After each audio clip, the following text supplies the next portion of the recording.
Hello, I hope you're all having a really good week. This week so far we have explored some different areas around community strategy. So the first was we've had a look at what platforms are available and had a look at how you can choose which platform is right for you. If you're still not sure, then please go back through and watch the video that I posted a few days ago, and feel free to ask any questions. I'm happy to jump in and join in the conversation with you. I'm here to help you, so please let me know if there's still anything you're unsure about.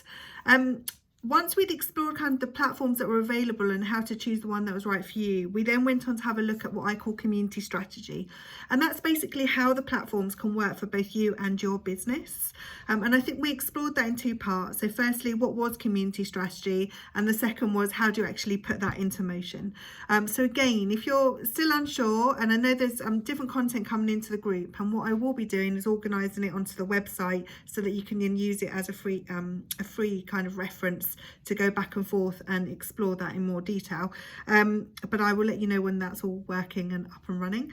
And so today what I wanted to do is have a look at how often shall I post, because that's a question that I receive all the time, and given the fact that I run an agency as well where I support different business owners in growing their communities and getting their message and their gifts out into the world, you know, one of the conversations that I often have with people is, well, how often shall I post? And I'm going to be really honest, there isn't a magic number, okay? But what I will say is that consistency is absolutely key. Now, if you look at something like Facebook, and you'll find I'll often use Facebook as the analogy because it is pretty much the bigger of all of the platforms, okay?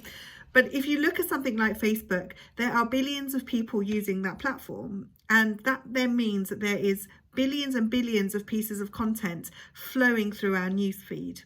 Facebook determines through their algorithm how often we are going to see that content by the way that we consume it and how we respond to it. So whether we give it a like, whether we share, whether we actually take the time to comment.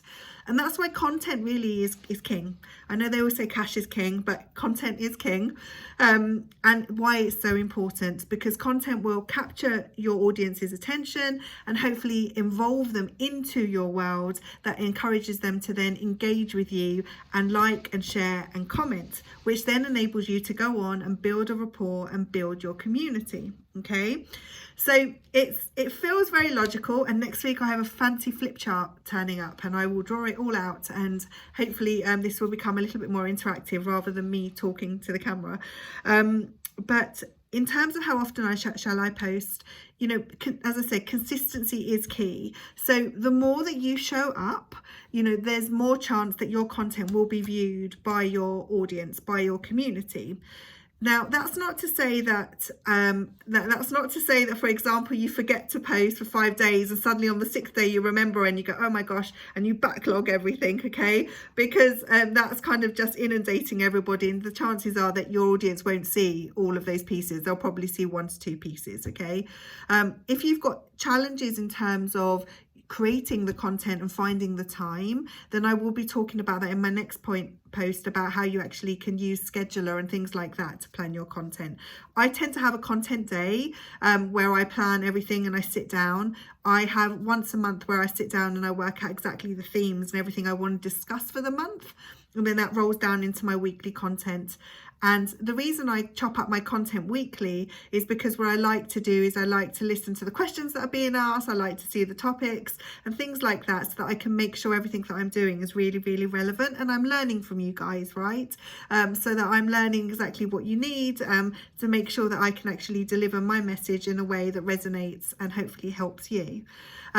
So really content is and also the way that I do it might not suit you. You know, some people prefer doing things by video, and that's fine. Some people are really comfy doing live, and it's easy and it's quick, and they've got the phone safely in the car and they can talk to it when they're parked, waiting for their kids to come out of school maybe.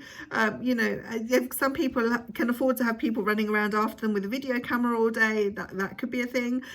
Personally for me, I'm a writer, so I prefer to write my content and then I just do my daily videos, because actually establishing this cadence is really important for me as well, because it helps with my learning too. So consistency, again, I'm going to use that word. if you can show up on your platform every single day and be consistent, then your community will start to expect that content to come from you. Okay, Facebook, Instagram, Pinterest, Twitter, they all have some great tools that enables you to see, you know, the popular times of day that your audience is online. And I will talk about that in another post, because I don't think I'm actually going to tell you to do the thing that you'll think I'm going to say, which is post the most popular time, because actually there's another tactic that I use, which is post in between those popular times, because you've still got billions of people online, or millions of people online, wanting to absorb your content. If you're posting at the most popular time, then you're actually going to be competing with everybody else, which means your content's got to be even shinier and have a million more sparkles to make sure it grabs everyone's attention. When people say that they do things like slow down at Christmas or they slow down at Easter, you know, I say, no, don't. Make sure you plan your content through those periods, because even though people may be away, you know, we are predominantly absorbing content and responding through our phones, and our phones are naturally with us all of the time. Now, if you're very good, you're going to be putting that down during the time that you're spending with your family, but there will come a point in your day when you'll pick it up and you'll have a look, unless you're deleting the apps from your phone. So actually it becomes quite a nice prime time to actually post your content. So I'm very much aware that I'm saying something the opposite that many people may say, but I'm just teaching a strategy that I know that has worked really, really well for me. Consistency as well can actually also be linked with momentum. So momentum is where you start to gather results. So momentum creates sales, momentum creates bigger communities, it creates interest. You know, the more and more that you build on what you have built, and the faster you can gain momentum, the more people you are going to galvanize and bring into your mission, into your community to support you in your business. When people say to me, you know, they need to stop and start, that doesn't really help. It doesn't really help to kind of build up your platform. You're building, and then you stop. And it does go down as quickly as that. Okay. And then what happens? Then you decide, I'm going to start again. So actually, there it goes again. And then you stop. Woof. So you're literally going up, down, up, down. And that's actually having a negative effect on your platform, because what you're actually saying is, I've got interesting stuff, it's here and it's really great and it's going to help you guys. And then you go, oh no, I'm now stopping that and I'm no longer going to engage, and it falls off. And then Facebook, Pinterest, Twitter, Instagram, they all turn around and they will say, okay, well, you know, you're not consistent. So actually we're going to start showing somebody else's stuff to everybody. And it really is as simple as that. There is no, it's not complicated. It's just, that's just how it works. Now, I don't want to be saying this. I'm very mindful of maybe feeling that some people may feel pressured, which is why I'll talk about creating content in a way and at a time that suits you, because actually it's quite a fun thing to do. I love it. I love creating the content and watching everybody respond to it. You know, sometimes I'm always learning as well. You know, on the Kindness Company, I post 4 times a day. So my times of posting on the Kindness Company is 6:32 a.m. in the morning, and I always do it first thing, because that's generally the time we all grab our phones before our kids get up for school, and because that platform is predominantly aimed towards parents, I kind of know that rhythm. I post at 10:30, which is on one of my off-peak times, and always, you know, find that works really well for me. My next off-peak time is 2:30, always happy to post then. And then I'll post again at 6:30. And then at 8:30, I'll normally post my quote in the evening, which is what potentially drives a lot of my traffic. And there's a wonderful post that's coming up actually, which I had a lot of fun writing, which will explain the strategy around the quotes and why I use them the way that I use them, and always have actually, and the absolute benefit that it's had on creating my communities. So I follow that method and it works well for me, and I plan that content. Well, on the Kindness Company, I tend to plan it daily for me at the moment, just because I like to see how everybody is responding. Sometimes for the groups and things, I might plan slightly in advance. For the Monday Club, I also plan in advance, but I do the daily videos. But I carve out time in my day amongst the work that I'm doing for my clients to enable me to do that. And that works for me. But just because it works for me in that way doesn't necessarily mean it's going to lend itself to work for you. So we need to find what that looks like for you in your world. So in terms of kind of how many times I should post, well, really the more the better. So if you look at some of the bigger platforms, so I was looking at Rachel Hollis's platform the other day, actually. I was looking at Ping Zhong's platform as well, and I was looking to see whether there was any rhythm. And actually I want to do a live, which I'll do on Friday. I will record a session where I will be looking at one of their communities and just explaining around kind of how they use strategy, the different platforms that they use. And you can see, once you understand kind of the underlying reasons, and you'll be able to see the strategy that they're using, and it's very, very clever, and you'll be able to see kind of how often they post. So if I look at somebody like Rachel Hollis, it's really interesting for me because I can actually tell now from her posts when she's using her voice and creating posts and when her team are posting for her on her behalf. So you'll notice that sometimes there'll be things like quotes and graphics which she never uses, and often that's her team posting for her to fill a gap, but she is consistent pretty much every day, and they're showing her and her husband show up on their channels every single day, and they commit to doing that because that is what drives their business. And if I look at Ping Zhong's platform, he's very interesting. He's got a rhythm a lot like I have with the Kindness Company, where he posts exactly the same time every day, and then maybe he'll post 4 times a day, but maybe on a Saturday he'll post 5 times. So he's obviously noticed from his analytics that actually Saturdays are a good day and probably a lot more people are around, and so he adds in the extra post. His times are also different because he's targeting people worldwide. So I've noticed as well that when I looked at his platform, that he was posting early morning, late at night, midday. Whereas if I look at my platform's very much UK based, even though I do have people in my community from the US, from Australia, etc. But my content predominantly is posted throughout the UK timeframe, because that's where most of my audience lies. So it's really very interesting to actually see, when you get into the nuts and bolts of it, to actually see how people are using their platforms and getting their content out. But one thing I will promise you is this, they are prolific, like with their content, and they're pushing it out, and all these kind of things, but they're not a slave to their laptops. And yes, they may have the money to have a team to actually help them. But even with my previous business, when I had my team and they could help me, I was still the voice on my platform. I was still the person creating the content because the community was the most important part of my business. I was watching an interview earlier with Russell Brunson, and he was talking about community and talking about Facebook ads. And we've watched and it was really interesting because I was sitting there nodding. I was like a nodding little, those toys where they sit on the dashboard and they nod. I was nodding. And I was just in awe of what he was saying, because actually he's got his wonderful way of being able to articulate things perfectly. And, he said something that actually resonated with me a great deal. If I look back at my first Facebook journey, I started on the Facebook platform right in the early days. My previous company was built right in the early days, and that company experienced really, really fast growth, right? So we hit 1,000 followers within 24 hours. And most people now will say 1,000 followers is your magic number before you start creating a group, for example, because you want to be able to have enough people to drive traffic from your page into your group. And then when you get your group, you need to have at least 100 good quality people before you then start maybe selling a course or an ebook or anything that you're going to do, right? So, and by the way, these numbers might differ slightly for different industries, but that's generally the rule of thumb, okay?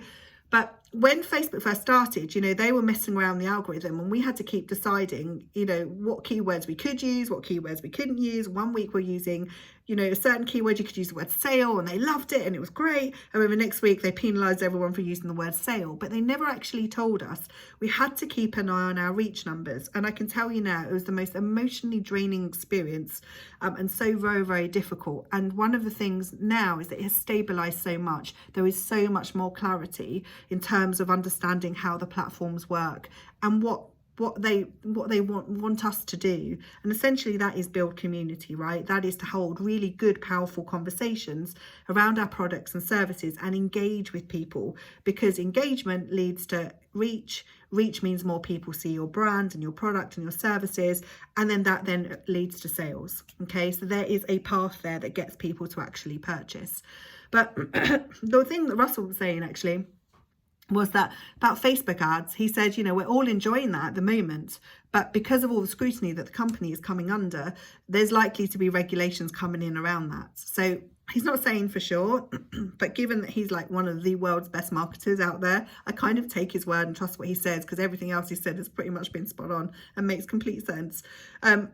Is that at some point Facebook ads will go away, but it will either go away and can only be used by, you know, high spending people. So therefore small businesses might not necessarily have the cash power to be able to use them. And then, you know, where there may be some regulations and things that actually tighten the control around kind of how we use ads. It's no surprise, you know, every day I know that I hear people who's had their ads accounts shut down or their pages shut down, and overnight those things can disappear. And this is why I talk so much around community and touch points across your business. So community for me isn't just about your Facebook page, isn't just about your Instagram page. It's about all of the different ways that you want to have a conversation with your customer. And you need to constantly be thinking, how am I acquiring? Right? How can I keep talking to them? How can I keep showing up in their world and sharing what I have to give, because I know it's going to be helpful for them? Now that could be through, you know, your WhatsApp, that could be through Messenger, that could be through building your email lists. There are multiple ways and multiple tools that you can use. One of the most powerful things is an email list. I don't care what people say, oh, it's outdated, it's this. It's not. It is one of the most biggest assets. And you'll find that when you join this group, for example, one of my questions is around email, you know, and if you're happy to share that, then that's great. And at some point you'll hear from me, I'm sure, because I'll start an email strategy once I start building up my list. With my previous business, I had a list that was 100,000 strong, you know, and I use that a lot. And the combination of using my lists with my online community and my ads, you know, and all of the other different places that we were showing up on, when we put all of those together, then that created a very, very powerful business and drove our sales. What I didn't do was rely on one thing. So I didn't just rely on my Facebook, because I learned very, very early on that actually, you know, even though it's my content that I'm creating, it's still on Facebook's platforms, it's still Facebook's rules, right? And I respect that. And so I'm just mindful of that. You know, I show up and build my groups, and I show up and I build my communities, and I'm proud to do that. But if I didn't have a strong community, then actually I wouldn't be able to grow my communities and my pages as quickly as I have been able to. So for example, if I look at the Kindness Company, that page is pretty big. It was dormant for 2 years. I brought it back from nothing. It was dead. There was no engagement on it. And within 6 months, it now reaches 4.2 million people. And it is growing healthily. Like, we have grown by nearly 10,000, I think, in those last 6 months. And it's the content and the way that we engage that enables that growth. But a couple of weeks ago, I decided to start a group because I wanted to actually start building a community that was a lot tighter, and also because I've got a separate mission that I want to actually push forward with that business. And you know, within 2 weeks, we have nearly 1,400 people in that group, and that was because I used the power of my community, my platform, to drive people from my big page to my smaller group.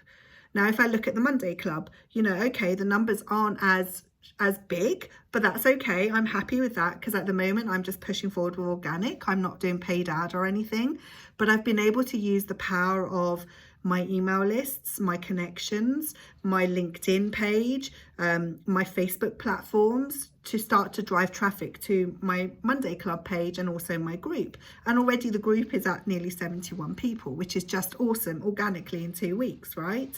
So it's kind of that's the power of community. You know, if I want to ask a question and I'm not sure kind of about which path to go, I know I can ask my community. Many years ago, that would have cost tens of thousands of pounds to have to go and get people to do researches. I mean, does anyone ever remember in the high street those people with the clipboards? I need to stop you and ask you loads of questions. I remember that from when I was a little girl. So you have these communities now that you can actually do that. So really, kind of in terms of how often shall I post, it's, you know, how best are you serving your community? How are you showing up for people? How are you telling them about your products and services? You know, how are you sharing your message? And, you know, that really should be consistent. if you're posting once a week and you're expecting a 10,000 following growth, unless you're going to throw a lot of ad spend at that, it's very unlikely to happen. If you're showing up and you're posting your content and, you know, creating things that are shareable, which I will go through, by the way, with you and explain how to do all of that, you know, then that reach carries on growing. And that's why the reach numbers for me are so important. It doesn't matter like how big the likes on the page are. You know, I'm really lucky, I have a very big platform, but actually the number that I talk about the most and the one that matters to me the most is my reach, because that means that many people have seen my brand or my product in their feed at some point, which means if I keep going and I keep posting and I keep showing up, then those people are going to continue to see that content, continue to see my product, and when they're ready to make a purchasing decision, you know, hopefully they will think of us. So yeah, it's very interesting. I know lots of people say, some say different things, and that's fine. Everything that I talk about, obviously I talk about from my experience and how I grow community, and there are different ways. You know, some people will do it in slightly different ways. You have to find the way that suits you and the message, and the person that's actually saying it in a way that you can that resonates with you, I suppose, which is what I tend to do. I geek out on this stuff all the time. I'm always learning, even though I know this stuff. I'm constantly in other people's pages and groups, just to absorb what they're saying, to see if there's anything new that I haven't thought of, if there's a different way of doing something, and to try it, because this is really a learning. There's no fixed way of doing something. Everything is always evolving.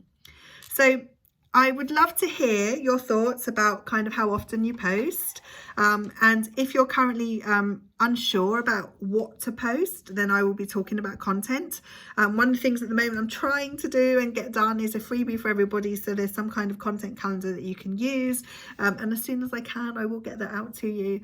But in the meantime, please feel free just to add some comments, your thoughts, and I will of course do my best to answer. And if you've got any topics or things you're unsure of, again, let me know.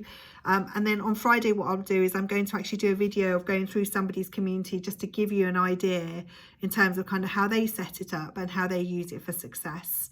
But essentially, you know, I know community is not like a pretty word. It does, you know, when I say the word Facebook, everyone goes, oh, okay. If I say community, everyone looks at me.